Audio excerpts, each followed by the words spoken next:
What is going on, YouTube? It is BR here coming at you with an update on the roads outside the stadium. So last week in my city video, Preston asked for a video on how I do my roads. I figured since I finally finished the section somewhat, don't mind those 1x2 spots missing, I would show you a video on how I do these snot brick built roads. So sit back, relax, we'll go into how I built this section right here.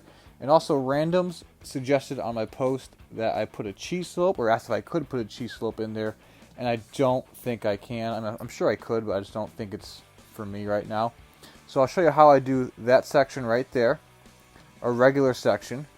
Also, the section with the curb that's indented so you can pull off to the side of the road. I did move that in by one brick, or one plate. I think it's a brick plate, same thing. And then I'll also show you the crosswalk section. I'm not going to go into the intersection right there. Maybe I will. I don't know. So let's go over the new section back here first. Here is the turnaround section of the road. And these are a Mills plate road. And all that means is that you can connect the roads together with friction pins. I think it stands for Modular Integrated Lego System. I did not look that up. I think that's what it stands for. Let me know down in the comments. But, so how these roads are done, they're kind of just taking bricks, put them on snot bricks, and then you go all the way over there.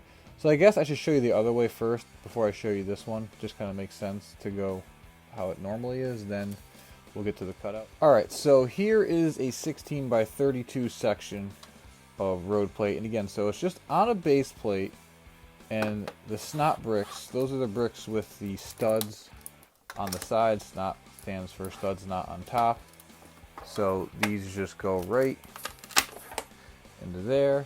And this section is just built like this with panels. I use these panel pieces because they're very cost effective, and I find them pretty cheap on Bricklink. I think I usually get them for like 10 cents a part in good quantity, and it eats up a lot of road. So it takes what, 4, 8, 12, 32, 64 to do a 16 or a 32 by 32 section. So 64 times 10, $6.40 just for the panels. A regular base plate is 2 for what, $8? I don't know how much these are. So it is more expensive than using Lego road plates, and then you have the rest of the parts to source.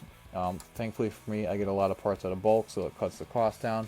But anyway, back to the video. So these are the snot bricks right there, and I just attach the road that I built right to there. And then you can do either a solid line in the middle or a double line. I do a double line. And then this next section right here, it just goes over here. Wait, like so. And then this one is the other curb I use, and I put it just right like that. On my early editions of these roads, I say early, like a couple months ago. Wow, so long ago.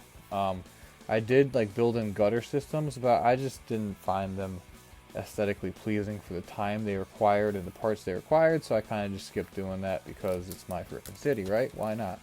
But definitely, you can do a lot of things with these. You can build gutters, you can build curbs, you can build cutouts. So let's go into this cutout section, or this turnaround section. Actually, what this is. The turnaround section, I used pretty much the same design as on here, but then when we got down to here, I just kind of built these bricks into the build. So those are just 1x1 bricks, and I think they are also 1 plate high, and those just sit up there like that. And these cut bricks, I don't even know what they're called, the angle on these are, but those go there, there, there. I think I lost one somewhere. Here it is, under my tripod. There. And that gives it somewhat of the turnaround look. I don't have a vehicle on me over here. And I stopped the double line right there in the middle. Now randoms, you asked if I can put a cheese slope somewhere in here, and I just didn't feel like tinkering with it. I don't think, I'm sure I could. I'm sure you could, but maybe you couldn't, because I think actually the cheese slope might be a little too high to get it to fit in there pretty flush, so I did not pursue that method. Now the other section here is the road plate with the parking curb. You know, I'm going to go get a vehicle real quick. Alright, so we got a 4 stud wide vehicle right here. And now with the expansion of the curb, we kicked it in by 1 tile, 1 plate, 1 brick, whatever the length is. And now you can pretty much fit a 4 wide vehicle almost completely on the white line and up against the curb. And then other vehicles here can pass by at ease. I think I made the subconscious decision that I will not have really any vehicles larger than 6 studs in my Lego city. I think the 8 wide vehicles kind of just start to push it a little bit. I'm looking at my city right now over there. I don't really have many vehicles that are 8 wide right now, so I don't think it should be a problem. But here's what the 6 wide vehicles look like, kind of parked to the curb.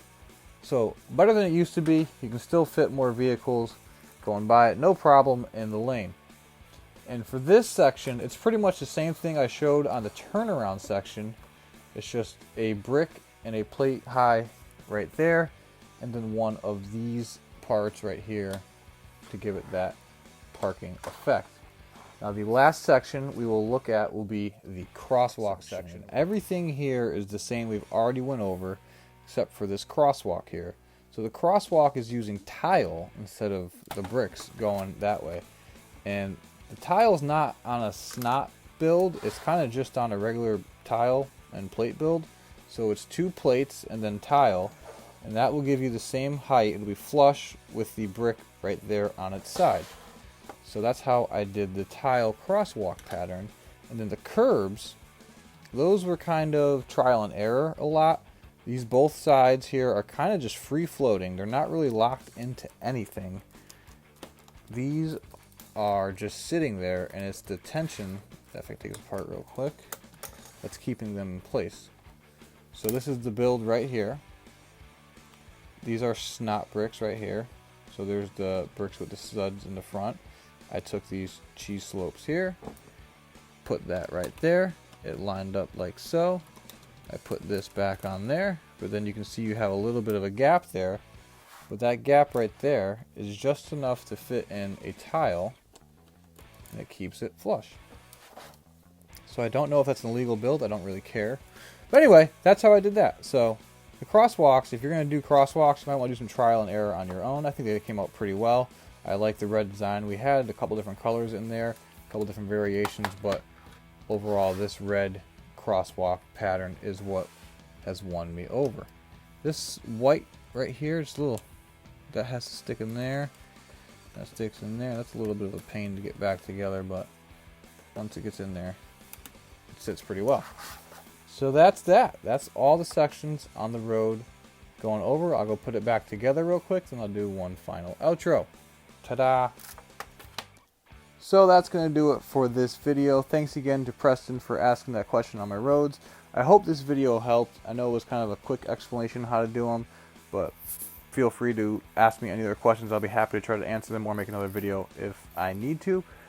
The Lego roads themselves will be coming together. I need to figure out this curve down here. That's going to be a pain on how to do curves, but Bevan's Bricks did a pretty good curve. But as you can see back there, there's just some Lego base plates that are just kind of sticking out. And it's not that I don't like the Lego base plates, I just, for what I'm doing here, I needed to build my own roads. I know it's more expensive, I know it's a pain in the butt, but they look better in my opinion, and you can do more with them, like cool sections like that, or even somewhat cool sections like this down here. Next up, we'll be working on the train station down here in this pit of parts, as well as continuing work on the ever-continuing stadium. So thank you for watching. As always, be sure to hit that subscribe button, drop a like and a comment while you're down there, and let me know what you think. Bye now.